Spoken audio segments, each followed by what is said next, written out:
The Bitcoin Group, the American original. For over the last 10 years, the sharpest Satoshis, the best Bitcoins, the hardest cryptocurrency talk.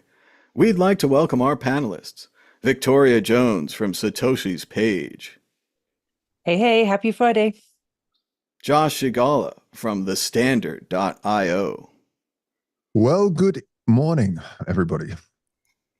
and I'm Thomas Hunt from the World Crypto Network. Moving on to issue one. Issue one, MicroStrategy just bought another $1.1 billion worth of Bitcoin. Michael Saylor's software firm now holds over $14 billion of Bitcoin after 4 years of buying up the fledgling cryptocurrency. Victoria Jones, what do you think about Michael Saylor and his MicroStrategy? Well, clearly he's a Bitcoin super fan. No one's denying that. And clearly has a plan to buy as much Bitcoin as possible. I'm not sure how that's necessarily likely to benefit the rest of us. I mean, obviously, the idea of a currency is that you have something in circulation. The idea that just one person has such a large pool of it obviously is not really what the original idea was. I also have some reservations about Michael Saylor's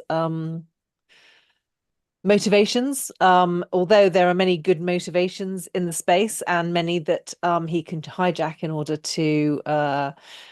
order to justify the reason why he's making such a big investment. Of course, his main business has always been selling intelligence to businesses. And of course, with Bitcoin being a form of data network, there's obviously a huge opportunity for data harvesting, especially if you have a big stake in the network. So I'm not quite sure what his larger plan is. I never believe very famous and very rich people when they give you the surface explanation.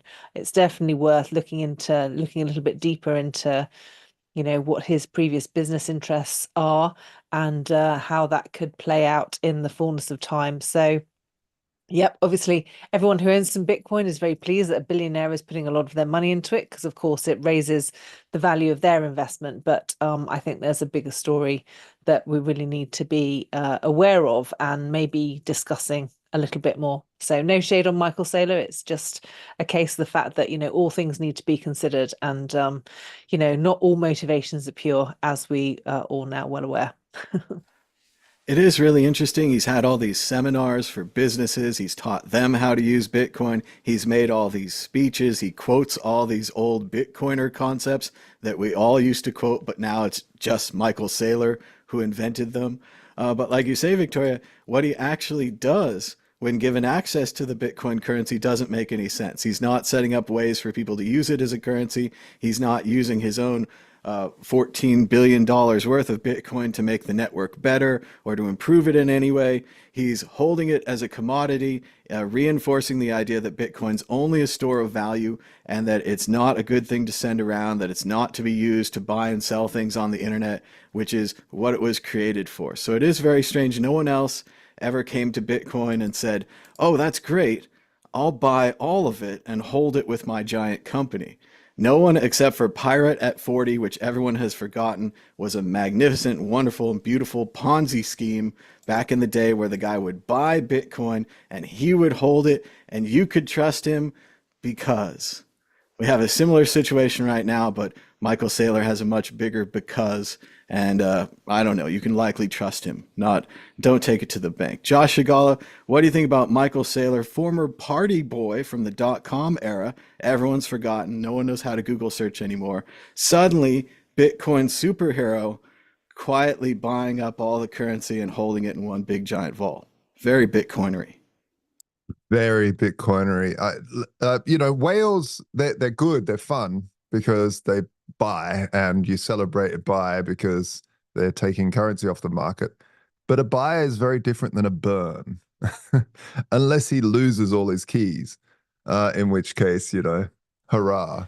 But Now you also see not that hurrah, would be because romantic if Michael Saylor was like, I'm going to take all the coins from MicroStrategy out on this yacht and I'm going to accidentally lose them at sea because treasures don't float. And I'm doing this yeah. to improve the Bitcoin market for everyone else. That I could But get he behind. couldn't That's even do that's that romantic. because That's a Viking funeral. he couldn't even do that because then those coins could never move ever again. Like that, if he was faking it, you know. No, no. Look, all jokes aside, I do agree with your sentiment, both of your sentiments on this one, in a way. But Michael is also, a bit of a champion of the cause. I mean, he hasn't made his own shitcoin. He's stuck to Bitcoin, which is pretty cool. But I do agree with you, Thomas, that I would like to see him putting more money into some R&D and to actually bring it back to a currency, working on scalability outside of the Lightning Network. It needs to be a currency. It can't just be a store of value. But he is really sold on the store of value side of it. The problem is that there are many, many different coins that you can spin up. But one, obviously Jimmy Song and all these people would say, and a lot of the Bitcoin maxis would say, well, it was the first. And I totally agree with that too. It was the first. So it becomes this collectible because it was the first. Bitcoin was the first. And so you can never take that away. You can never take that fact away from Bitcoin or clone it or anything. It's the unique selling point of Bitcoin. And there's something within humans that they love to collect the first of anything, even if it has been deprecated. So, I think good on him. He's bought a whole lot of Bitcoin. And other people can hold the value of that Bitcoin by buying stocks in his company. And hey, presto, you have a MicroStrategy. It's a pretty amazing little thing. Just remember, buyers can also be sellers at some stage. It is interesting if we're having a disagreement or a discussion with Michael Saylor and he has billions of dollars to make his point. So if we were to say, it's a currency, he was to buy $14 billion worth and hold it in a proof of work in his vault, suddenly it becomes a store of value because he has $14 billion to settle that argument. And as for the other plan, if he's going to drop the treasure in the sea, I think we should search the seas for the treasure. It's not too hard. Just divide it up into grids. We'll each search until we find it. There's $14 billion in that treasure. He lost it all. Well, let's move on to the exit question, competing against the Magic 8 Ball, the source of all truth in this and any other universe. Victoria Jones, will the price of Bitcoin be higher this time next week? Yeah, possibly. It's been going down for a while, so it's probably time for a little bounce. Josh Shigala, we've got a possibly. Everyone has put their portfolios on the line now. Will you say higher or lower this time next week? I agree there. It'll be higher. My triangles point to higher. Well, don't agree with the possibly. We've got to take opinions here, and certainly the ball is going to take an opinion. Will the price of Bitcoin be higher this time next week? Let's see. Concentrate and ask again. Concentrate no and opinion ask from the again. ball See, either. no opinion from the ball. Non-committal. I have no idea what you Yeah. guys are going to do, what you're going to buy and sell this week. You're all on your own. Here we go. Issue 2, politics. Again, according to something called Standard Chartered, Bitcoin will surge if Trump wins the presidency, but if Kamala Harris wins, Bitcoin will also go up. So everything is fine. But they must have their own magic 8 ball because they say Bitcoin will reach $125,000 by the end of the year if Trump wins, but it'll reach $75,000 if Kamala Harris wins. Josh Shigala, what do you think about their incredible crystal ball and that all of Bitcoin, which previously was affected by things like supply and demand or was connected to the stock market, is now 100% connected to politics? What do you think, Josh? Yeah, I totally agree that it's not. It is and it's not. So fundamentally, it's not, but it's human psychology does play a role. So I personally feel it would go much higher. The entire economy would be much better on a Trump presidency. I know you feel differently. So it's all it's all just maybes, really. But I'm definitely right on this one. I just wonder what we did all those years where no one cared about Bitcoin from politics. How did we predict the Exactly. price? How did we know if it was going up or down without these important political figures to tell us what's going to happen? I just Yeah. thought it was ridiculous the way that they're trying to tie everything to this presidency thing. Obviously, a lot of Bitcoiners have spent a lot of money on this election cycle, and they're going to get nothing for it. But we'll talk more about that in the next segment here.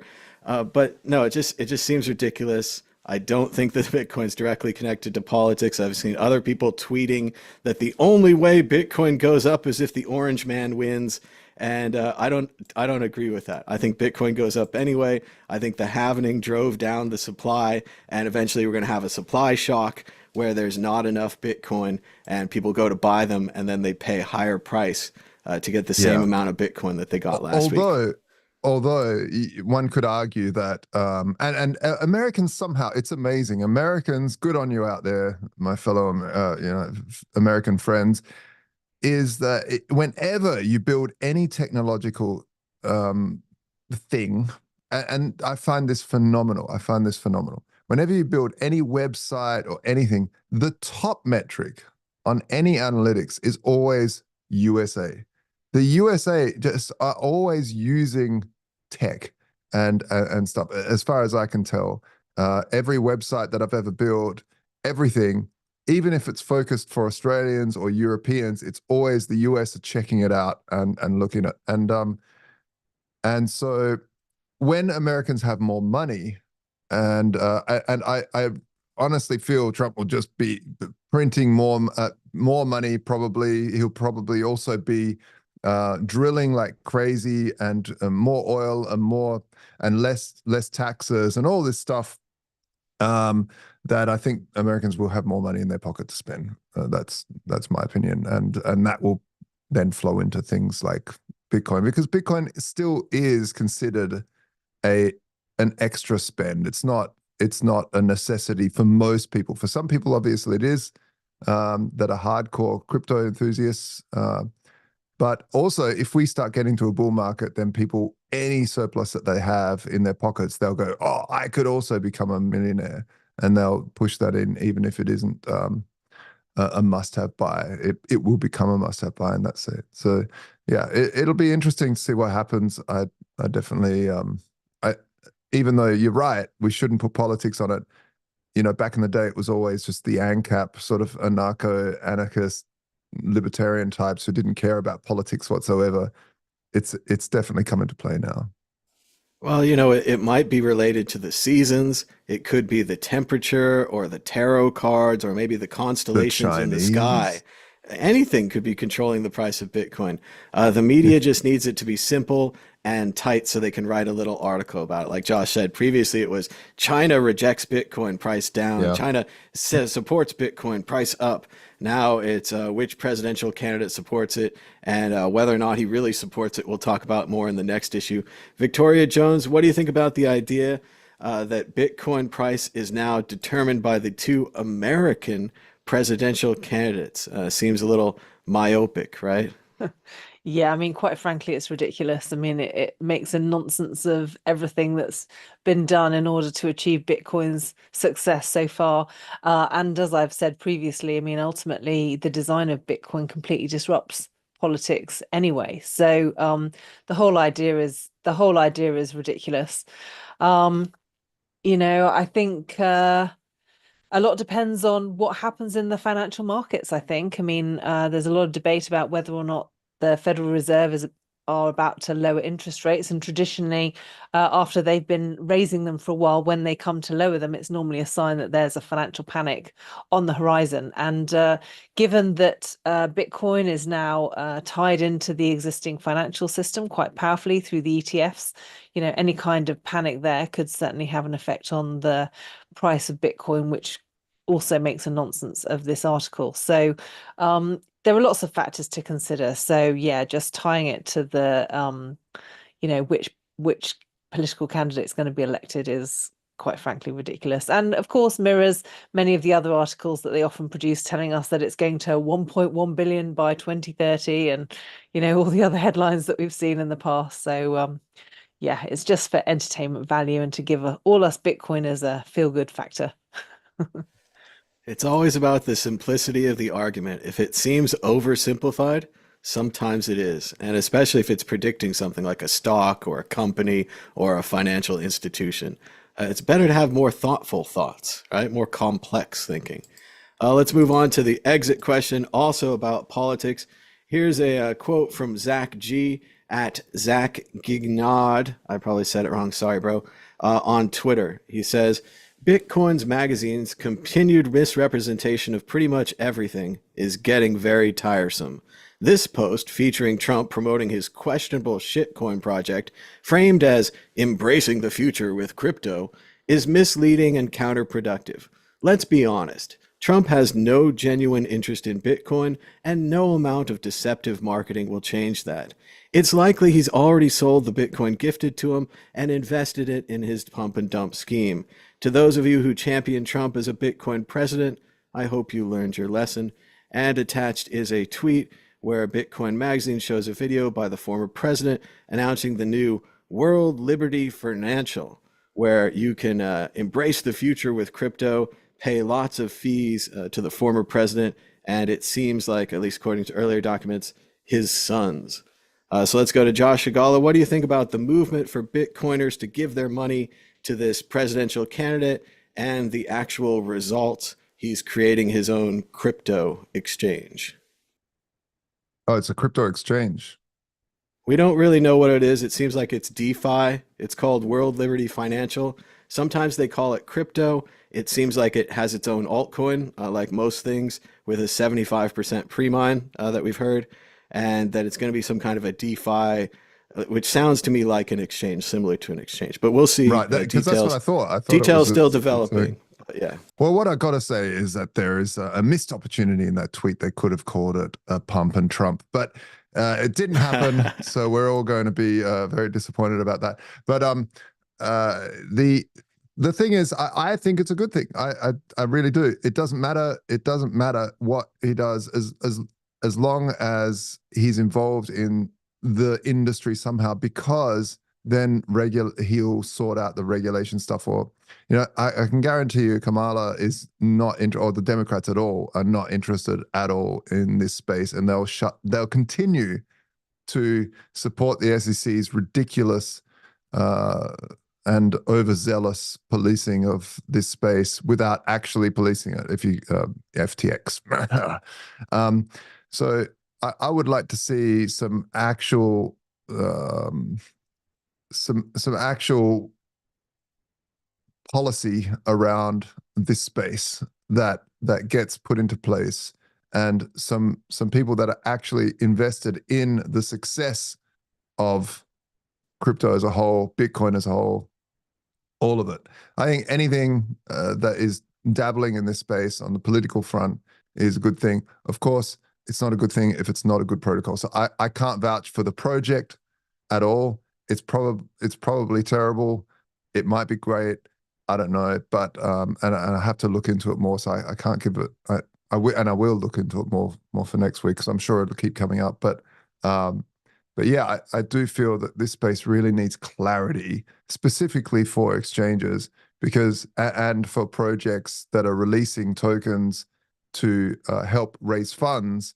The SEC just seems to go after, and we've seen really good projects like the decentralized video platform that was trying to take on YouTube was shut down by the SEC, and all these other things. And yeah, they might not be fully decentralized in the beginning, but there's it's all an experimental space, and I really love the idea that users can invest in projects that they like the sound of without huge VCs coming in. Although huge VCs have also figured out how to game that.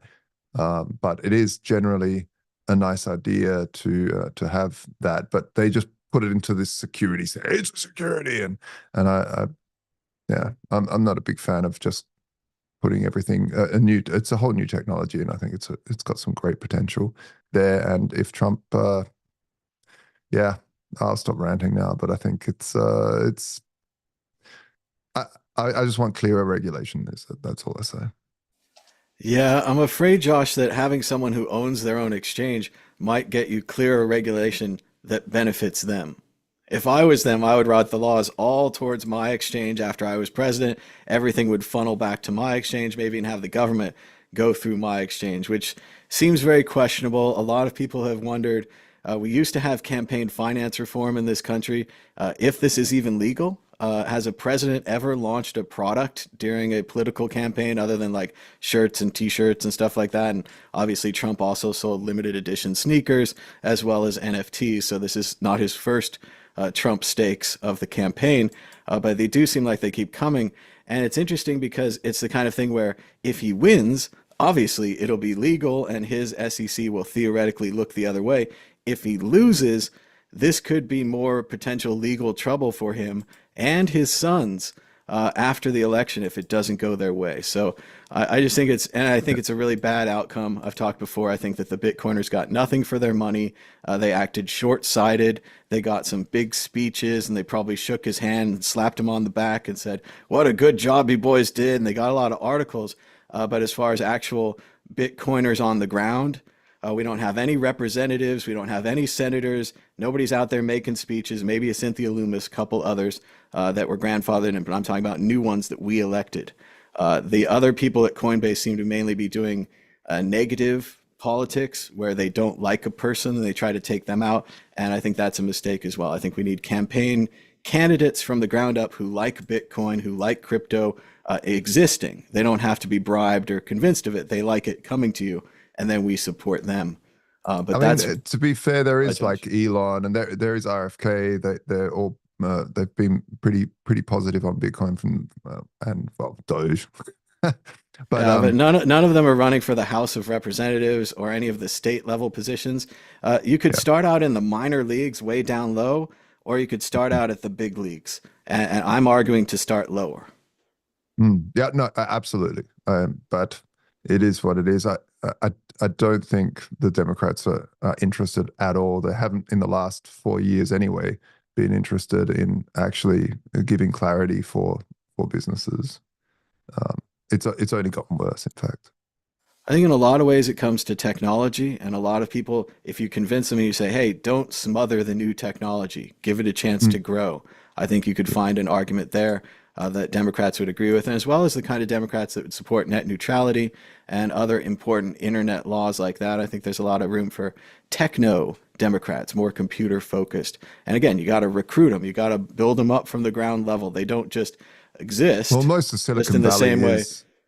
Is, to be fair, and most of the billionaires are Democrats. So they need to run. They need to run for office, because what we've seen with what they're doing with their money in there, don't they? We talked about last week how they're putting the money into Trump, so Canada at the top, and they're putting Coinbase is putting most of their money into negative, running against Katie Porter, running against other people that they see as negative to crypto. Whereas I'm arguing for get people who actually like crypto before you bribe them and support them.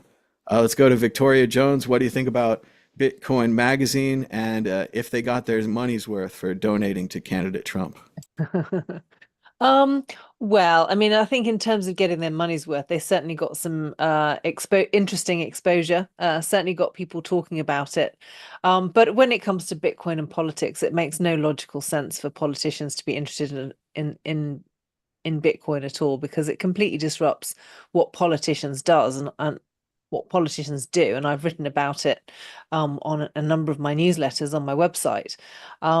So yeah, I mean, the whole thing is nonsense, really. If you take these things at surface level, then you're going to be misled. You really need to do a deeper dive into understanding, how Bitcoin actually works, how this relates to financial history, the way in which central banks came into being, how that interacts with government. Once you understand all of those things, you realize that most of this is just complete nonsense and you would ignore it.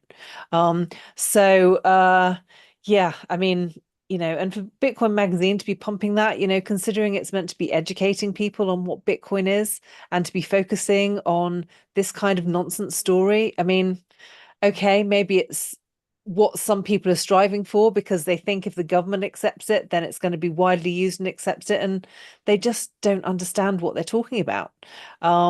So yeah, a bit sad really that there's still so much understanding and education to go for people to understand this.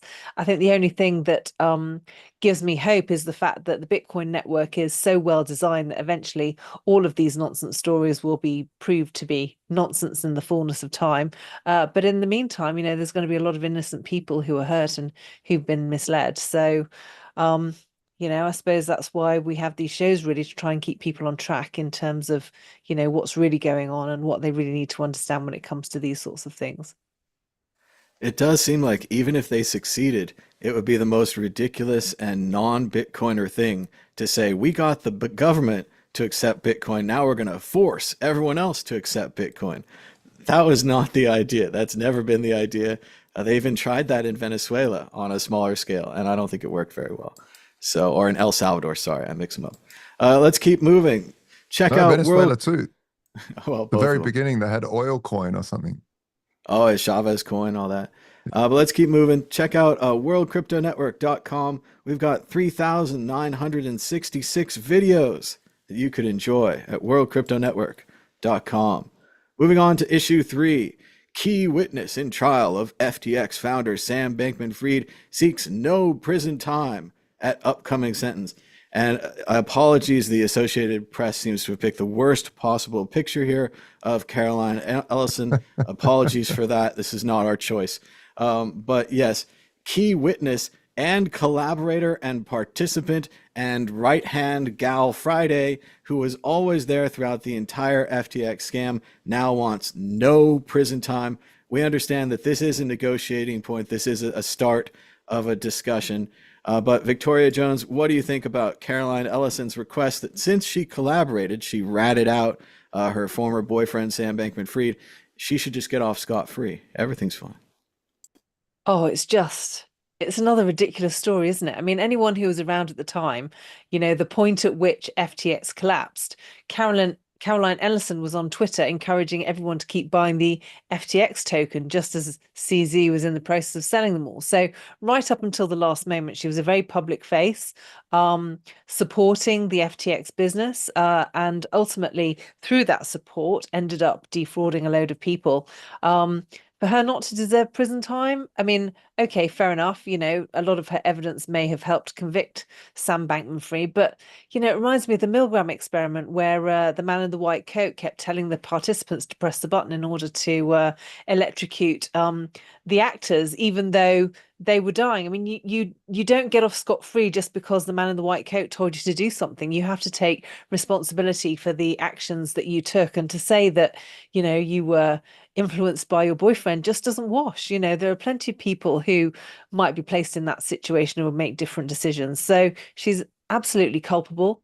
But a lot depends on how the US legal system currently works and the way in which they want to manage the deal that was made in order to get her evidence. But I don't think it's fair for her to not get any prison time. She was definitely culpable in the whole thing.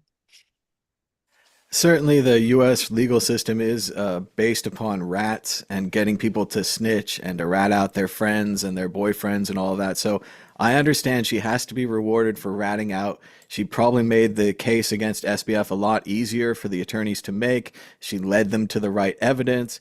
She was able to testify, things like that, where she helped out the case. So I understand that. But to go down to 0 prison time. And if you actually read the article, it has all these quotes that her attorneys or her press people, whoever she has running this now, have planted. And they're just ridiculous. It's just, she feels sorry for it. She was misled. When all the people lost her money, it broke her heart.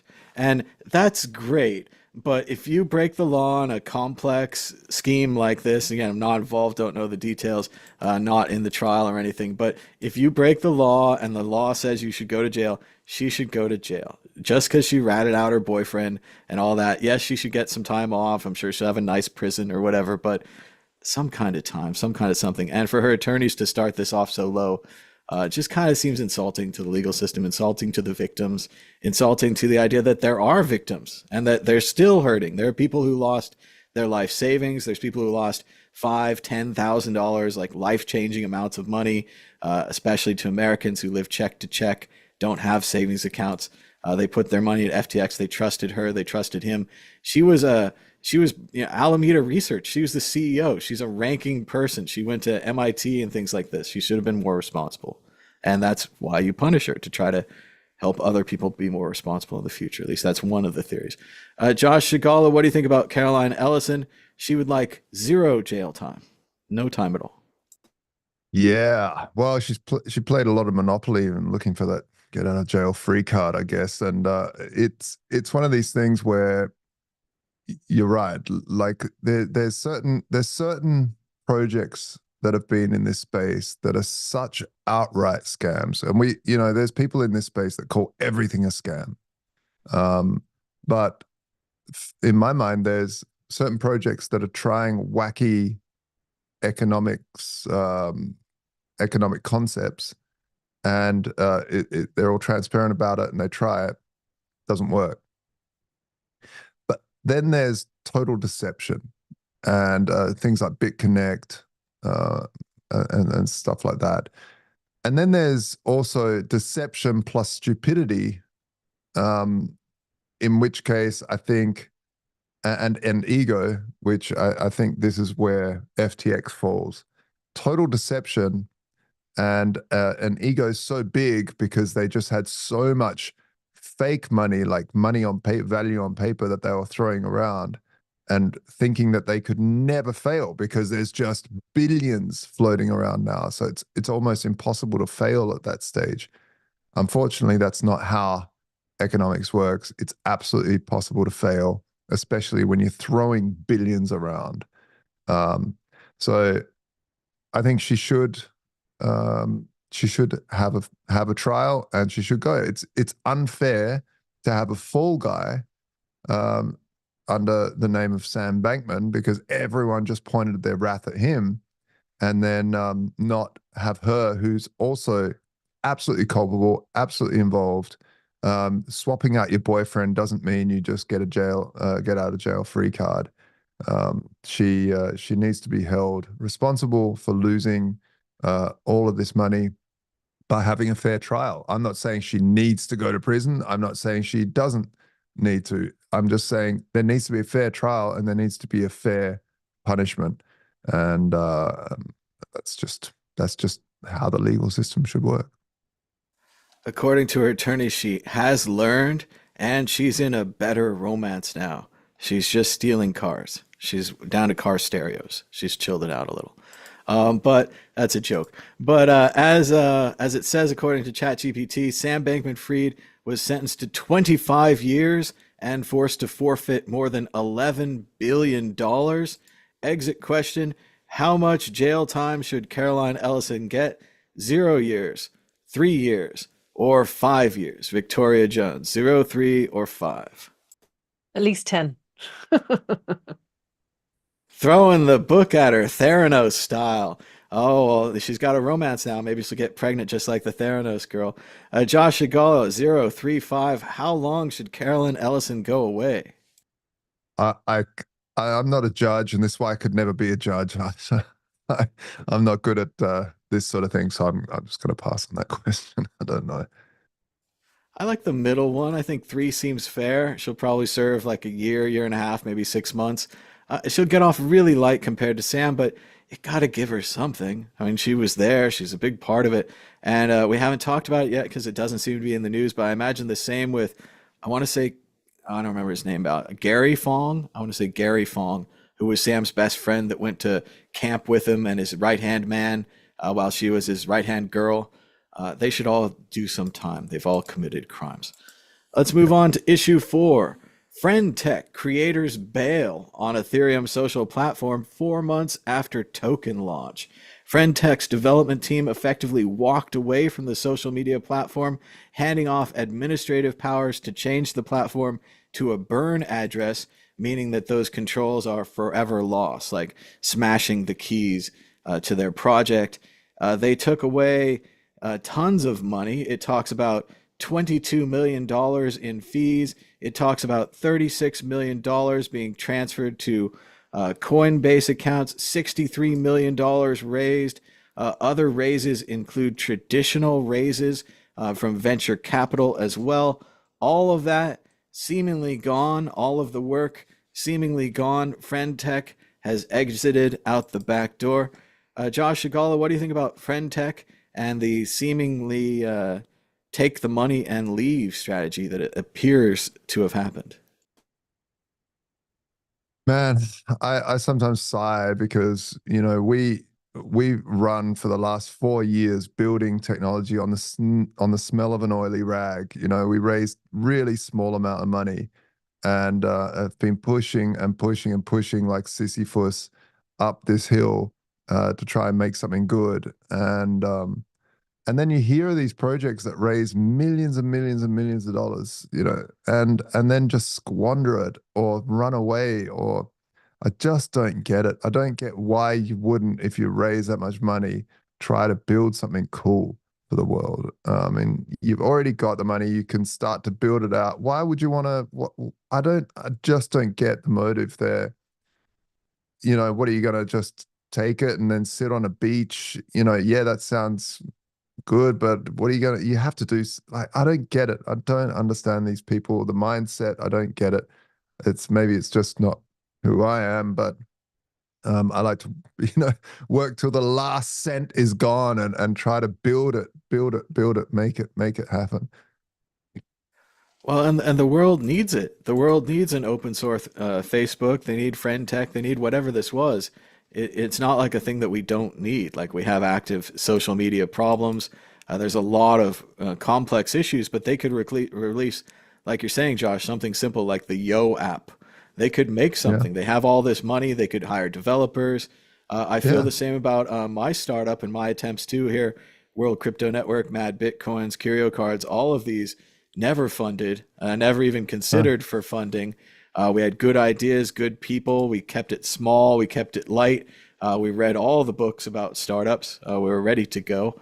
But then these things, just huge wastes, no it's reason, no unbelievable. technology. I haven't even pulled a wage from the money we've raised for the last 3 years. You know, and neither is my other co-founder. Like, we're just paying other people, and you know, and then you hear these millions of dollars raised and can't even get a little team together. Like, even if even if you don't want to work, you could just set a little crack team to do their thing, a crack force that just is independent, and you build up an incentive structure that they keep getting paid to build something. Like, what? I don't know. I don't get it. Well, and it's a lot like ChangeTip, where they could have kept the company running on a shoestring budget with a handful of engineers, made it really small. Like you're saying, Josh, a bounty-based system. They could just put up a board and say, well, you know, we don't have the money now, but we can put Bitcoin in here. And if Bitcoin goes up in value, maybe it'll be worth it someday for somebody to write us a login system or whatever you might need, whatever kind of part of software. And then open source, they could put it in, you could have it collaborative checked, you could make things. The idea of going for the long run, when they send the administrative keys to this burn address, it's also so final. It's so fatal. If tomorrow the dudes that did this have a change of conscience, like Josh says, and they said, well, we sat on the beach for 4 months, we're bored now, we'd like to build Friend.tech again, they have no options. It's burnt. My understanding, those administrative keys are in that burn address. That burn address is unaccessible, completely unaccessible. There's no call up American Express and talk somebody through the back door or something. There's nothing. Uh, It's final. It's and fatal. And the startup but money also too from these, the VCs. Like, it's not yeah, just dirty crypto money that you idiots sent them. It's a supposedly smart VC money, which supposedly has controls on it. I know the startups I worked at were very controlled. Like, we were sending them metrics all the time. They were very interested in invested. how we were doing. For them to just, is this team even identified? Do they even know these guys? They anonymously have invested this money. Like, did anybody say, hey, we shouldn't burn the admin keys? Like, maybe this is a mistake? I don't It's know. weird. And these VCs, like, I don't get it. It was so hard to raise money from VCs. It's the hardest thing to do, apart from maybe, I don't know, childbirth or something. Like, it's incredibly difficult, incredibly difficult. I don't get it. I don't get it. Let's go to Victoria Jones, get you in this discussion here. What do you think about Friend.tech seemingly taking dozens of millions of dollars and then burning the whole project? Well, I mean, on the face of it, it seems difficult to understand, but actually, if you understand it from a higher perspective, you need to understand who the enemy is. I mean, Bitcoin is designed as a tool for self-sovereignty, and there are some very powerful factions who the last thing they want is for human beings to be self-sovereign. The entire financial system as it currently exists is set up in such a way that it's constantly stealing value from us. And the whole point of Bitcoin was that it redressed the balance in that respect. And so if Bitcoin's gaining traction and they've got a way in which they can disrupt that, it makes sense that the ones with the most money, the most powerful players will invest in order to destroy it. It's a completely different tactic. They're not necessarily investing because they want it to be a success. They're investing because they want to disillusion people to not try, because if they can create a number of examples that supposedly fail, then it would dissuade others from trying, even with less resources. You'd look at that and you kind of think, well, I haven't got they had millions of dollars and they failed, so why should I try? So I think it's a bit of a desperate and expensive tactic on their part, but I think it's just a sign of the fact that they're desperate. You only do stuff like that when you are getting desperate. So anyone who's working on those sorts of things, don't be discouraged. You just have to understand who you're up against and realize that what you're doing is very important, and keep going, and don't be discouraged by things like this, because it's designed to discourage you. I think the real tragedy here is that Mark Zuckerberg was stopped from buying it like Instagram and WhatsApp. He would have loved to buy Friend.tech as well. They could have just sold it to him. But let's keep going here. Let's move on to the next issue. It's kind of a short issue, issue 5. Suze Orman says everyone should absolutely own Bitcoin. Here's why. And I like the headline and the picture to this article better than the article. Suze Orman's kind of those save your money, get rich slowly kind of self-help gurus. So I was really excited to see that she was supporting Bitcoin, and this fits into my whole generic, normal, everyday people supporting Bitcoin. Whereas before it was like, this is drug money and this is a disaster. But if you actually read the article, she goes on to say, you should buy Bitcoin because the young people are interested in it. I don't know how wallets work. I'm buying the ETF. It's all confusing to me. She doesn't seem to understand any of the positive aspects of Bitcoin, but she's buying it because the young people are buying it. And I can actually respect this. I think this is a good plan. More old people, Warren Buffett, people like that should say, hey, what are the kids into? iPads and iPhones. I should get into that, Victoria Jones, what do you think about Suze Orman, famous self-help money guru, now saying, buy Bitcoin for the youth? Well, at least she's telling them to buy it, even if, her motives may be a bit spurious. I mean, I agree, you read the article and it's just like, okay, nothing about wallets. If you buy it at all, it needs to be in an ETF as part of a diversified portfolio. So, it's kind of a bit of a distorted message. It's difficult to know which is worse, really, whether or not to tell people not to buy it at all, which motivates them maybe to look into it, or to tell them to buy it, but to tell them to buy it in the wrong way. So, I wouldn't really advocate for any of those opinions, really. But yeah, I suppose it's a sign of the times. The media is starting to talk about Bitcoin, but of course, it's still misleading. People are still, listening to the wrong people, and if they're buying it at all, they're buying it for the wrong reasons, and that's a shame, really. It's quite dangerous. I think Bitcoin is definitely destined to win in the end. What's going on at the moment is definitely a huge distraction, and could definitely mislead people. And if anyone's listening to this, especially if they're a first-time listener, do your research. Don't take things at face value. There's a lot more to Bitcoin than what they tell you, than what Suze Orman or Trump will tell you. I'm always disappointed to read these things and not to hear about the personal experience of the person with Bitcoin. I want to hear how they set up their first wallet, how they got their first parts of a Bitcoin off the exchange to their wallet, and then when they sent it from their wallet to another wallet, and they realized they did it without a third party, without a trusted third party like a bank. It was more of a multivariant group of people that you could trust and not trust depending on who they are.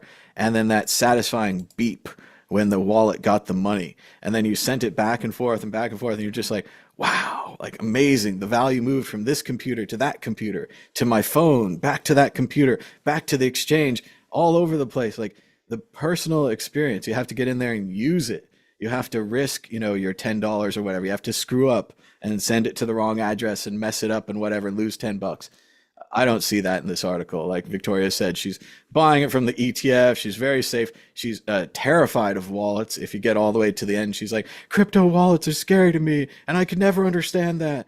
And it's just this defeating attitude of the old. I remember my grandma didn't want a microwave, and then we gave her a microwave, and she loved it. She used it all the time.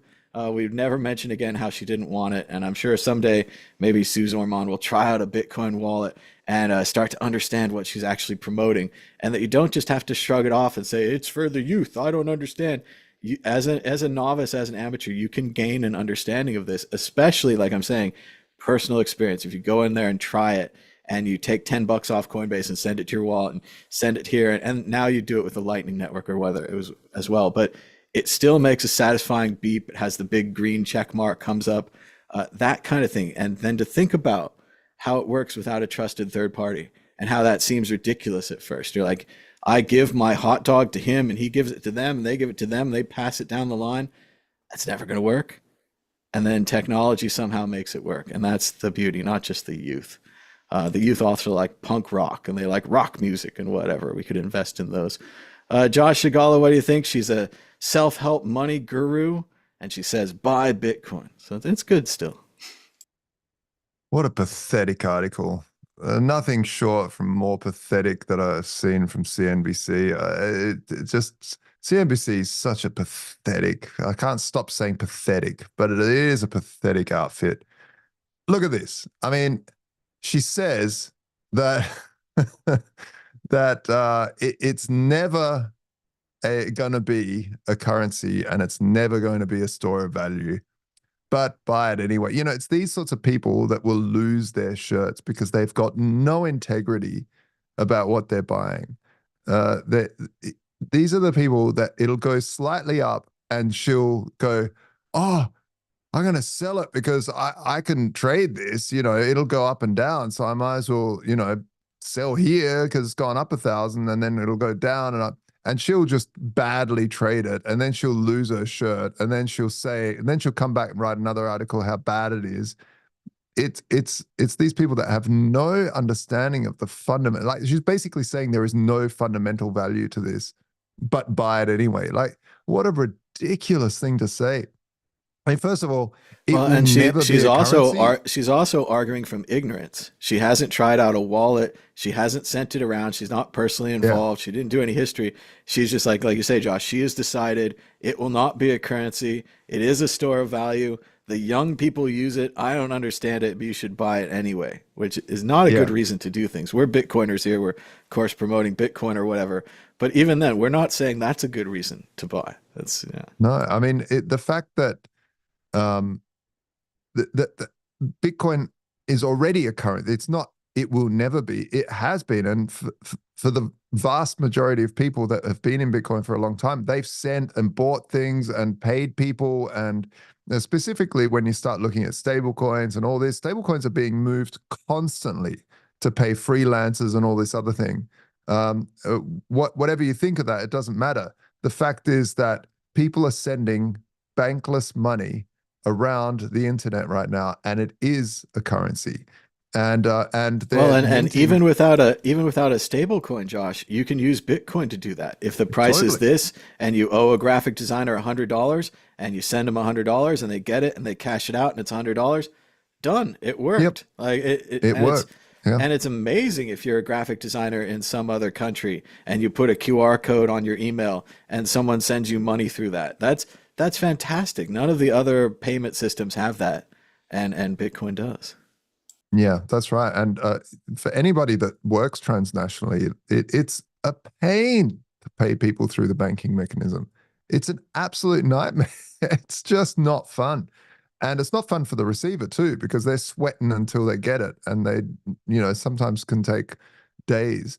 So, that people have, it's come a long way with like TransferWise and stuff, but even that's a hack because they're the ones sweating for you now.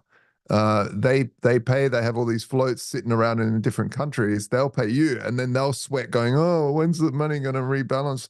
The whole thing is ridiculous because, hey, crypto solves this. It already solved it. It's a store of value. If you don't see that fundamental, that means you're going to have paper hands. That means you will lose your shirt.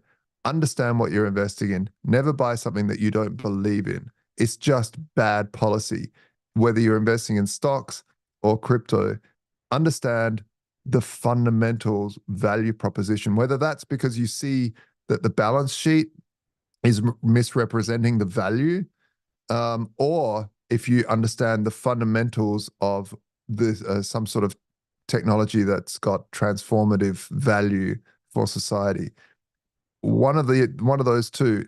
If you're investing like this woman, just because the kids are into it, like you're gonna lose. You're gonna lose because you'll make bad choices. All right, and I'd like to tie our last topic into our first topic. Both Suze Orman and Michael Saylor don't understand Bitcoin, but they're both telling you to buy it. So we have gotten closer to that. Neither of them has what I'd say is similar to an Andreas Antonopoulos understanding, where you understand that Bitcoin is a Swiss Army knife and they can be used for many different things: a payment network, a store of value, a way to send money across the internet, all kinds of things. It's not just one thing. And they always try to simplify it. They're like, it's only a store of value, it's only a currency. But we're back into the biblical stuff here, where you can be more than one thing. It can be God in three parts. It doesn't have to be three parts in one, so on and so forth. They had hundreds of years of great wars and stuff about that. And apparently we're going to have that about Bitcoin too. So that's fun, something to look forward to in the future. We're running out of time. Victoria Jones, do you have a prediction or a story of the week? Go ahead. Well, my story of the week is that I was in Arizona last week. So, work on my website has been on hold. It's been a busy summer. Yeah, I've put back my latest newsletter. It was supposed to be published on Sunday, but I put it back for a month just to get on top of everything because it's been quite busy. But yeah, that was really fun. I really enjoyed that. Great stuff. It's always good to travel. Josh Agala, prediction or story of the week? Yeah, story of the week is we've just been working like crazy. We've just the audits have been finished now on the contract, on the smart contracts, and we're really close. So you'll be able to lock up wrap Bitcoin and other assets and borrow against that and earn a yield, because our smart contracts will now place your crypto into DEXs, specifically V3 version 3 DEXs, which are concentrated liquidity, which means the liquidity sits right at the spread, and you don't have to trust a person doing it. It's all contracts working with Uniswap. So it's really interesting, and it's all free and open source, so you can check it out. But we're very, very close to releasing that, and yeah, I'd love to get people's feedback on that. Yeah, it's a way to get rid of the banks. For me, it's a really important step into being more bankless, because who wants to sell their crypto when you can borrow against it without a bank? Tops. And people can check that out at thestandard.io. Very cool, Josh. This week, I'm mainly looking at Apple Intelligence. They released the new phone. They had the big Tuesday meeting thing. You could watch the video. It doesn't sound like the AI features are going to be added when the phone launches. It's going to be added later. One of the nice things, or perhaps dangerous things, about having Apple do this is if you run the Apple phone, I'm sure Google will do their own for Android, they have access to your mail. They have access to your photos. They have access to the notifications on your device, and they can run these through the AI and improve the response that they give you. Instead of giving you the first two lines of an email, they can give you a summary. I've seen it recently in the Otter app that I used for AI translation or transcription. It'll now do a little summary of whatever you spoke into the thing, and it'll generate it almost instantly. But you don't have to be an Apple person. You don't have to wait for the Apple phone to do this. You can mess around with ChatGPT right now for free. And similar to Bitcoin and email and encryption and MP3 that I've all recommended to the internet and my friends in the past, I recommend ChatGPT because you should figure out how it works and you should figure out how it can improve what you do and figure out, its limitations and what it's building on now while it's young, because in the future you could use this for your work or it might even become your job. So there's a lot of interesting stuff going on with ChatGPT. You can check out version 4.0 has memory, so it remembers what you typed previously.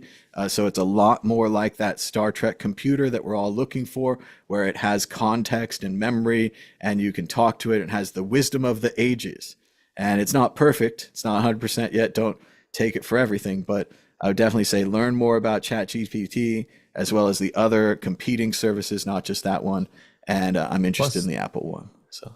Yeah, Josh, they just released their version, their Strawberry model as well, which is codenamed like 01 or something like that preview. And it's amazing because it starts to think rather than just spewing out the first thing that it, the next token after the next token. It actually thinks and we'll have chain of thought, release it, and then go over what it thought about, and then tell you what it finally thinks. So it's fascinating. It's just, we live in such an amazing time, such a fantastic time to be alive. And as Mike says, this is the dumbest that ChatGPT will be right now. Like, it's always going to be better from like tomorrow, the next day, the next day. So yeah, really good time for everyone to get into this technology, try it out, figure out how it can improve your life and your workflow and how it fits into what you do. So thanks to everybody for giving us a thumbs up and for subscribing down below. I put us out onto the wrong channel today instead of the other one, so I'm going to go fix that later. But yeah, people were probably confused and in the wrong YouTube for a while, but I'm sure they worked it out. But that's about it for this show. So until next week, bye. Bye.